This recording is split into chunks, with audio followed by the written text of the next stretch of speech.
Continuação do Santo Evangelho, segundo São Lucas. Naquele tempo, ia Jesus para uma cidade chamada Naim, e iam com ele os seus discípulos, e muito povo.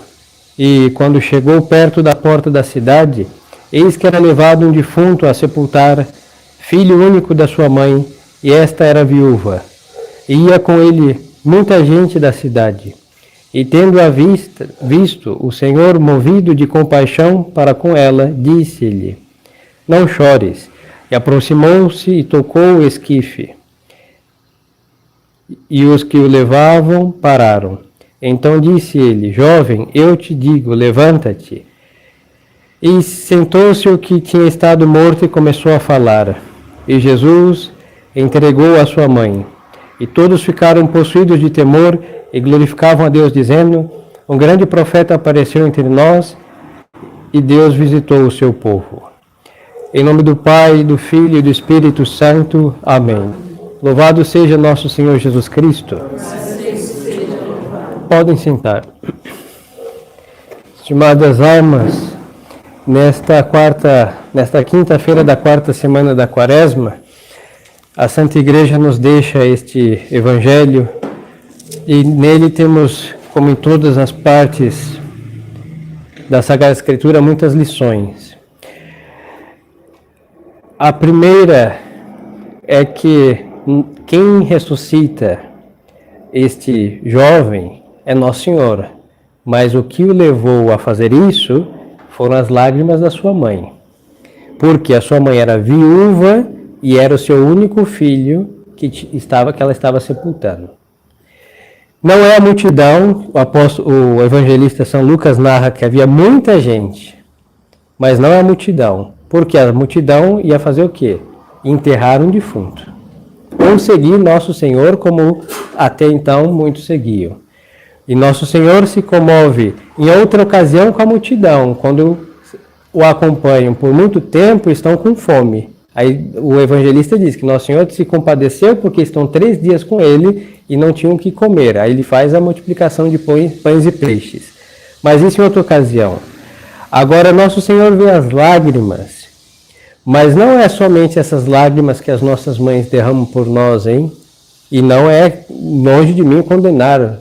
As mães têm que ter preocupações para os seus filhos. Isso faz parte da maternidade, cujas dores de parto se prolongam até o dia que Deus chamar as mães. Não, é assim. Agora, essa senhora está chorando o seu filho, porque o seu filho era a razão única da sua vida naquele então. E Nosso Senhor vai ressuscitar porque Ele tem piedade quando as almas estão em total desamparo. No outro sentido da Sagrada Escritura, esta mulher viúva e o filho único representa a Igreja. Porque quem chora realmente pela morte real dos seus filhos é a Santa Igreja, cujo coração de todas as mães não é nada em comparação com o amor que a Santa Igreja tem para com todos aqueles que são batizados, porque só são filhos da Igreja quem é batizado. Agora, qual é a morte? E por que eu falo verdadeira morte e verdadeiras lágrimas? Por quê? Porque essa mãe do Evangelho chora um filho que morreu no corpo. Agora a Igreja chora os seus filhos que morrem na alma, que é o pecado mortal. Aí os senhores vão entender porque tantas vezes durante o ano, como na Quaresma, a Igreja está de roxo. Ela está se afligindo para que os seus bons filhos se tornem melhores filhos e os seus filhos maus se tornem bons filhos, pelo menos. E é esta aflição da Igreja que Nosso Senhor olha, as lágrimas que ela derrama, e por isso é um tempo de conversão. Não é a multidão de obras que devemos fazer todos os nossos propósitos, sim, senhores, nossos jejuns, que é o que a Igreja nos obriga a jejuar, e ela está afligindo-se 40 dias, mas é para quê? É para aqueles filhos que estão no pecado mortal. Porque pode-se ter robustez de física, êxitos todos econômicos, nadar e esbanjar, mas quando está em pecado mortal, nós estamos mortos de fato para Deus e estamos somente merecedores de uma sepultura eterna, que é o inferno. E a igreja no estado, na sua vida, na igreja militante, ela sofre certa viuvez, porque nosso Senhor está na eterna glória. E ele deixou, é verdade que ele acompanha a igreja, mas a igreja como esposa de Cristo está militando, e nosso Senhor esteve fisicamente lá quando ele operou esse milagre, mas está no sacrário, mas as mãos que seguem combatendo são da igreja. E aí ela tem certa viuvez, certa. E nessa crise nós vemos a viuvez da igreja que é tangível, se pode tocar pela crise que se vive eclesiasticamente falando e a crise dos filhos também. E estas lágrimas da igreja, essa aflição da igreja e a sua aparente viuvez é o que move Deus ainda a converter almas. As almas ainda se convertem. Existem almas que ainda querem se salvar. E por que este ainda? Porque enquanto a igreja estiver, nunca faltará a esperança e sempre haverá em alguns, em épocas de glória muitos, em épocas de escassez poucos, mas sempre alguém que estas lágrimas e aflição vai ressuscitar. Aí nosso Senhor toca o esquife, o caixão daquele sujeito. E agora, não me lembro qual padre da igreja, os senhores me perdoem o esquecimento, mas é um dos santos padres. São tantos que, bom, um deles. Que quando diz que Nosso Senhor toca aquela madeira, era por quê? Porque vai ser a cruz dele que vai dar a vida para os que estão mortos. Então, Nosso Senhor, neste milagre, já está preparando o contínuo milagre que ele fará, que é ressuscitar almas mortas pelo pecado. E da onde vai vir a virtude? Do dedo de Deus, sim, mas via a cruz, via sacrifício, via penitência, via renúncia, via abnegação e via qualquer outro sinônimo de cruz, lágrimas, dores e etc. Então, enquanto houver penitência de uns, haverá ressurreição de outros. Por isso, nós temos que fazer penitência. O século que nós vivemos é um século impenitente, no sentido que não se arrepende porque acha que Deus entende tudo e aceita tudo, e não é assim. E, por outro lado, na parte da ascética, tem a aversão, porque para que ficar com fome? Para que sentir dor? Para que suportar a intempérie? Para que estas coisas? E nós não enxergamos que por detrás destas coisas tão desagradáveis, humanamente falando, é o preço da ressurreição de alguém que é nosso irmão na fé. Ou poderia vir a ser nosso irmão na fé pela conversão de um pagão, de um hebreu, ou de qualquer outra classe de gente que não pertence aos filhos da igreja ainda. Então, o espírito de penitência no século que nós vivemos tem uma conotação muito mais nobre, porque podemos impedir a ação do demônio que está levando tantos para a corrupção. Nós podemos impedir que o ecumenismo, que acaba aprovando a idolatria e o paganismo, cause nas almas que cada um vai se salvar com seus deuses falsos, porque a penitência tem poder diretamente contra o diabo e arranca, como Nosso Senhor arrancou esse homem da sepultura para a vida, a penitência tem o poder de arrancar alguém que está com tudo para ir para o inferno, só falta dar o último suspiro e lançá-lo nos braços da Santa Igreja, nos braços de Deus. Então tenhamos sempre esse espírito apostólico que a penitência leva consigo. E se não for apostólico, cada um com sua vida, nós todos, temos muito a fazer para expiar os pecados que cometemos. Com isso seria suficiente já uma vida inteira dedicada à penitência. Como não bastara, por poucos penitentes, nós vemos o crescimento da iniquidade, da apostasia. E eu falo isso, não vamos olhar para o outro lado, pessoas que já apostataram, já prevaricaram, mas mesmo a tradição caminha para isso. Por quê? Porque nós tratamos a tradição que nós recebemos dos apóstolos com espírito de apóstatas.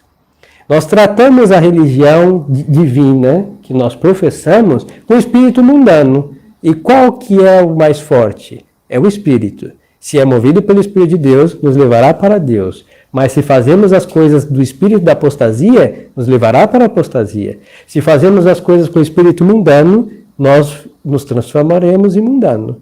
Com véu, com batina, com barrete, saia, com silício, com o que for. Porque, como nosso Senhor disse, é o espírito que vivifica. E qual? Qualquer um deles. Se é o Espírito de Deus, é o Espírito de Deus que dá vida. E só pode dar vida para as coisas boas e perfeitas. Se é o Espírito do mundo, ele dá vida para quê? Para as coisas, no nosso dizer comum e corrente, meia boca. O mundano não é necessariamente aquele que gosta das coisas ruins. Ele gosta das coisas imperfeitas. Aí um bem iniciado e não terminado. E esta é a classe, olhando com os olhos sacerdotais, da maior parte dos que professam a fé católica hoje. Nós nos conformamos em não ser piores, e não ser péssimos, mas nós não almejamos ser perfeitos. Isso é espírito mundano. Aí depois tem o espírito da apostasia, que é a consequência desses espíritos salvos de Deus, que vai levando pouco a pouco a um dia a se conformar do jeito que nós somos. Eu nasci assim, vou morrer assim, como dizia a música.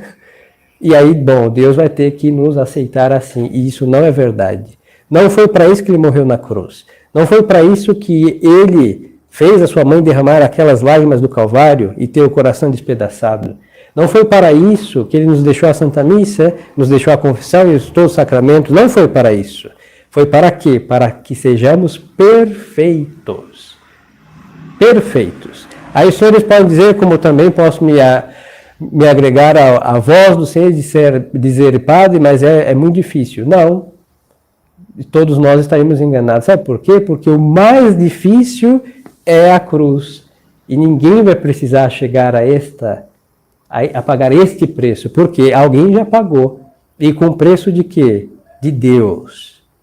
Então o mais caro já foi feito. E Nosso Senhor conta com os nossos centavos.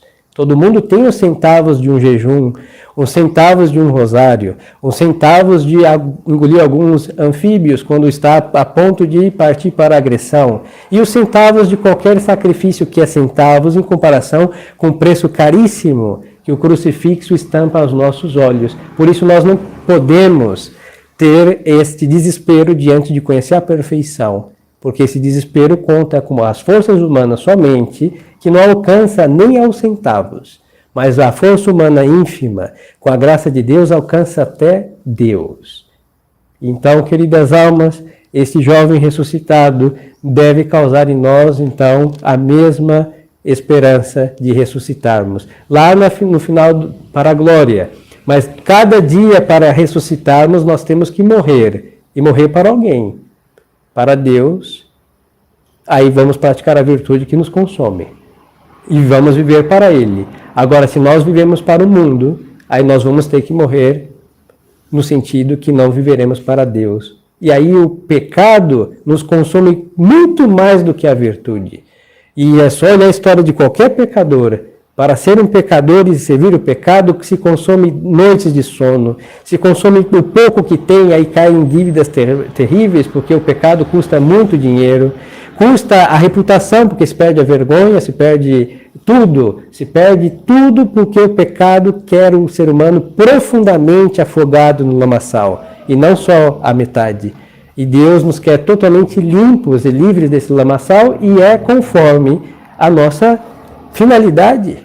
A verdadeira felicidade está limpo e lá nas alturas, mas só que nós ouvimos pelo espírito mundano que vai nos enganando com carícias e um monte de falácias, e aí nós não enxergamos que a verdadeira felicidade está na perfeição católica, que é a prática das virtudes, e depois vem os dons do Espírito Santo, que facilitam muito a vida, as bem-aventuranças, e já nessa vida se vive um pedaço do céu enquanto a ordem que a virtude, os dons e a bem-aventurança causa nas almas perfeitas. Então peçamos a Nosso Senhor essa graça.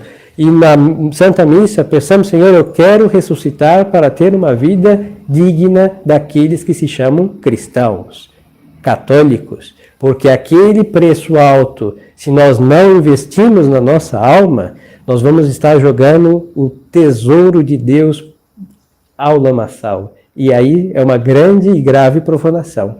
Todo pecador que se condena porque não quis pegar do caudal do tesouro de Deus e aplicar para a sua alma e resolver suas dívidas todas. É somente alçar as mãos.